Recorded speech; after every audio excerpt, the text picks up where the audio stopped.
Yo, I'm Geoff, and this is Mini Garage, St. Louis edition.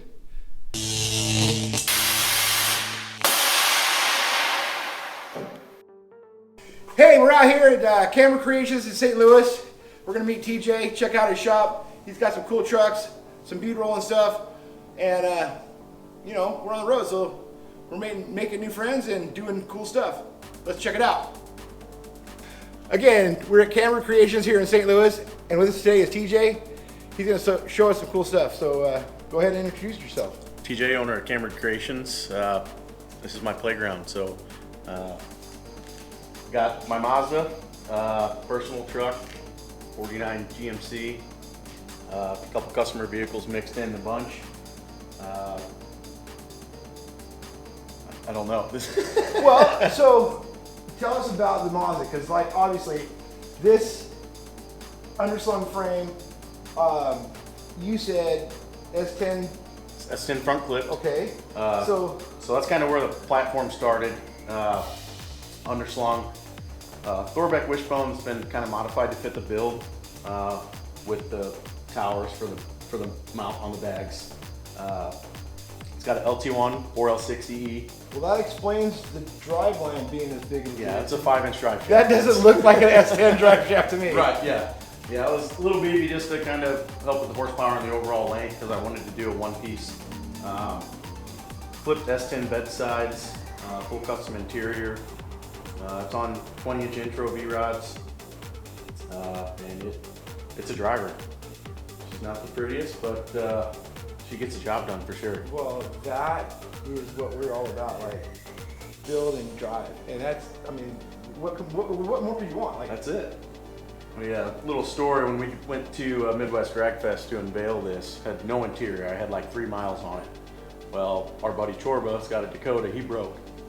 I took this off the trailer with 0 miles and drove it home 4 hours. Wow. So that was kind of breaking in period, and I knew it was good to go from there. So that was a neat little experience. Well, I really dig the S10 sheet metal on the inside of the bed. That's the way you use all of the S10. Right, yeah, there's not much Mazda left other than appearance on the externals, but she's pretty cut up. Right on. Why don't you tell me about the Chev E? There's lots of it here. It's lengthened out for sure. So this is a good friend of mine, Matt Jones. He's been wanting to do a tow pig forever. So we found an old grain truck, and he decided to just make it really long and really low and put a Cummins in it. So it's got a 12 valve. I believe it's got a 5-speed in it. 22-inch semi wheels have been milled down. I believe it's got Lowboy Motorsports upper and lower control arms, and you know, parallel 4-link out back with a drive shaft that's about 1 mile long. Do you know what the wheelbase is on it? You know, I've never measured it, so it's just long. It's like super about long. 25 and a half, 26 foot long. So wow. it turns like a school bus. It still looks cool. I dig it. Yeah. It's gonna be a fun ride for sure. Yes, definitely.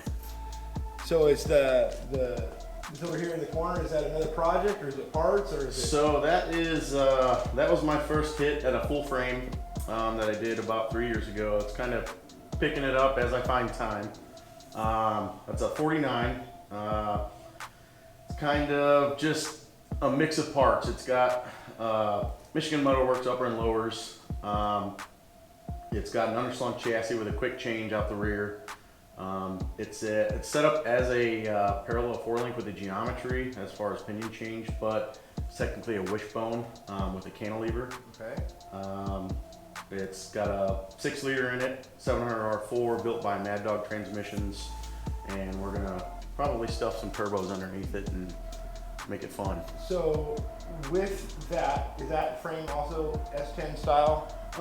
So that was actually built for my square body S10 that was my first truck ever, and I just can't get rid of the darn thing. So originally it was based off of that as far as wheelbase. I narrowed the track within 1 inch on each side so I could turn lock to lock on 20s.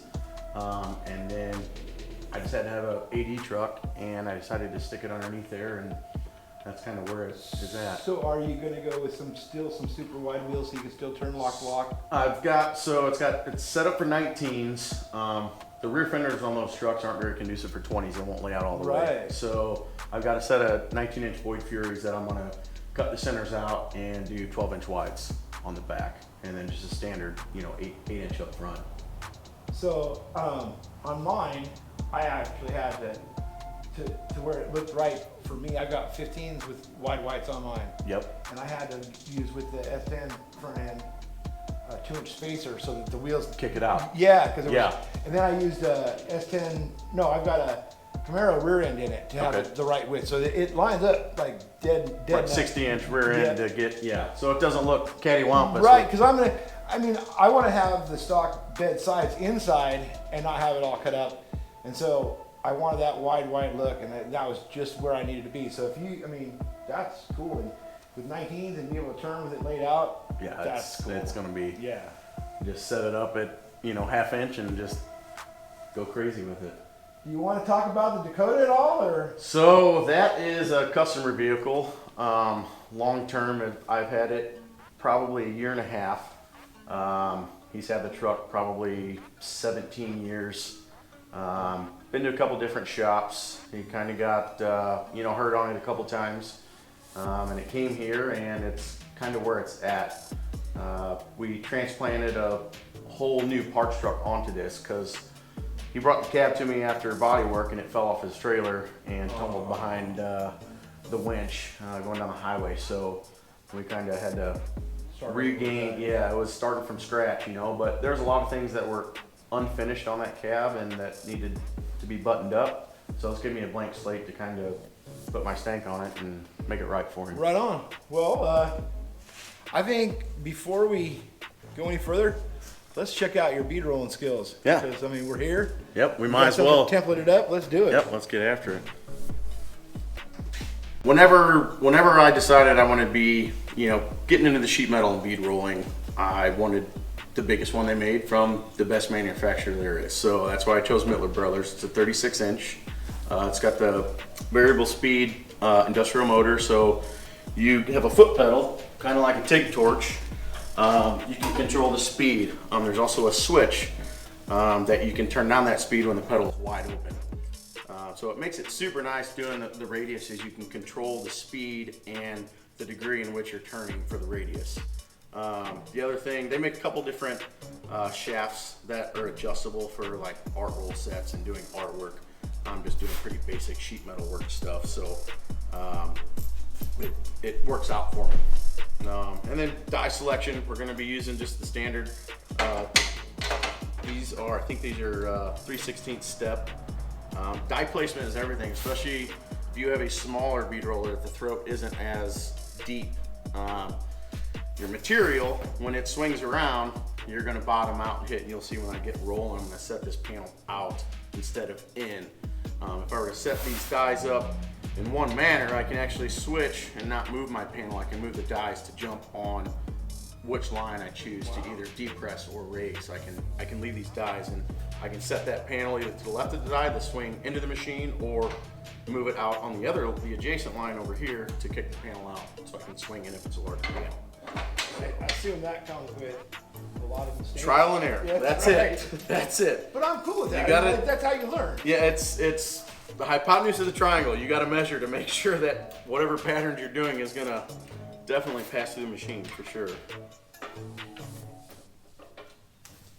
And Mittler Brothers is right down the road too, so if I have any problems or need stuff, they're right there. So it makes Well, it that's very really nice. cool. Yeah, they're very close. And over time, you're gonna learn what pressure. Where it feels, and you can feel that in your hand as you're cranking it down. So every machine is different with like the tension. Well, you just have to get seat time. Once you get seat time on it, then you're gonna know that, hey, I know I'm 3 cranks out whenever I pull off and re-engage my metal when you jump to another pattern. So it's pretty easy, but that speed is way too fast. So I just reach over and just kick that dial down. You only get so much control out of the foot pedal, but now you can see my speed's a lot slower, so I get better line quality.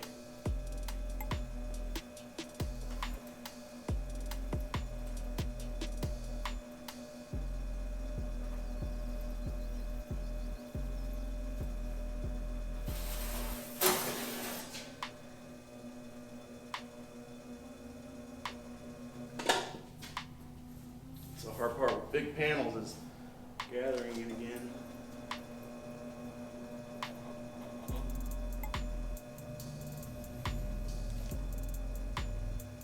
So how many radiuses did you mess up before you got Oh, there? I still do from time to time. That looks, I mean, It's pretty dead nuts on your line, and pretty impressive. It's definitely an art in itself. Speed is everything. Obviously, when you're doing these straight lines, I mean, I can crank the machine up, and I can kick it out so your line isn't from your adjustments. So I could really just speed it up. Makes for a straighter line, but as you get used to it, the hardest thing is if you have a large panel and it's hanging out and you start and stop, you'll crease it. Oh. You'll have small little just creases inside of it.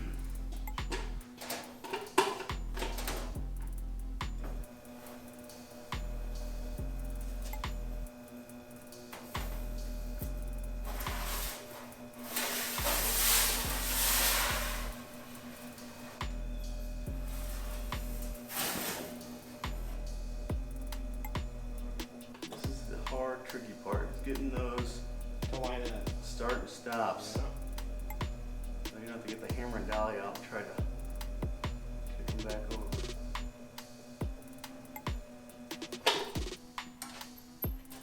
Got a little wide on that, but you can remake it if it's not happy for the customer. Pretty damn close on your matchup too. Yeah, it's not too bad. It's once you hit it with the DA and you put some high build primer on there, it'll disappear. So we got our basic design here, and then I see you've got the line set up for your cross, your diamond pattern. Yep. Now your radius corners, are they? Do you use a piece of pipe or something to just It's just a big fender washer. 4-inch or whatever? And Yep, pretty much. It's the tighter radius you get, the more difficult it is. Obviously, if you're doing, 1/2-inch radius, it's going to be a lot tighter than a 4-inch. So larger the radius, the more easy it is. You don't have to turn the panel as fast. Smaller panel requires more movement. right. So do you have a piece of scrap that I could try on? Yeah, absolutely. Let's do it. All right. You want me to help you, or do you want to figure it out? I don't know. So So okay. usually what I'll do is I'll start in the middle because it's easier to line back up when you're off the corner and you get your straight pass on, going. okay. Right. So you'll set your line on this crown, Okay. and then whenever you're comfortable with the Alright. alignment, go ahead and All right. Let's see if I can. so line it up, and then you want to get your so your depth is tension. So however much you feel, if you want a deeper line, Okay, and I can feel it just catching there. it's starting to bite. So generally from there, you want to go. My machine is 2.5 to 3 turns, full revolutions. 1, 2.5. Yep, you're about right there. All right. And then you orientate that pedal so it's comfortable. All right. I'm already off the line. Okay. Now you're gonna be fast on the corner. It's gonna.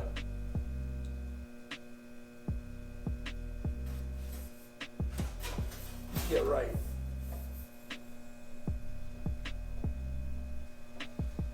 I'll crank it up a little bit on the straightaway so you can get a feel of what a.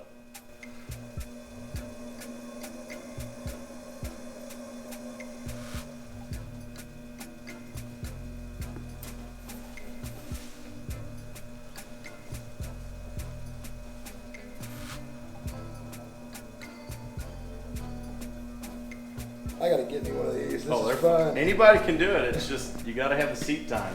Yeah, this is awesome. Ron, tell my wife I broke my bead roller. Right.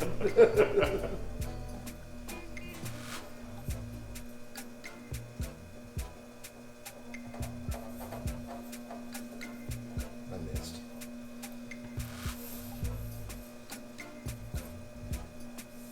No, I could have some really good time with this. Sky's the limit. Anything you can think of, it can be made. think Jamie Jordan's kind of proven that theory.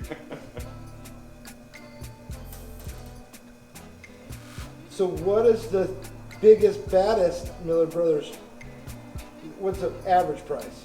I think whenever I bought this, it was around like $2,700, I think, with the die sets. That's not horrible. It's not. The industrial motor, which I highly recommend because it has the foot pedal, it's like $1,000 or $1,200 upgrade. And then they make different, you can get adjustable shafts when you start doing the arch stuff. Even then, it's not horrible. Yeah, I mean, no, it's not. Not for your first time, not at all. and that looks good. That looks a little flat there. Yeah. That looks all right. There's a little flat piece there. But I'm not, overall, I'm not. It was a lot better my first time. My first time was horrible. It was. So, I don't know if you can see that, but I just bead rolled some steel. And there's a little flat spot in the corners here, a little flat spot there. This one looks really pretty good. That's pretty good there. This one looks like I didn't start turning fast enough, but it looks pretty good through the corner. And the lines are relatively straight. And right here where the meetup line is, I'm off maybe a 16th. So I'm pretty impressed with that. I think that's awesome. I really appreciate it. I appreciate it, sir. And you know, my guys know that glove. No, doesn't happen. Let's shake. All right, so thanks for showing us around your shop. I really appreciate it. I had a good time. Awesome. Me too. Thanks. Thank you. I did test beats like 4 inch wide. Hey, I'm Ron, and that was Mini Garage. Before you take off, don't forget to hit up the website, kamberedweekendwear.com, where we have hats like these, banners like those, stickers, and all the swag you need to support our show. Thanks for tuning in. All right, again, we're at. Go ahead. See, this is how it goes. Take two.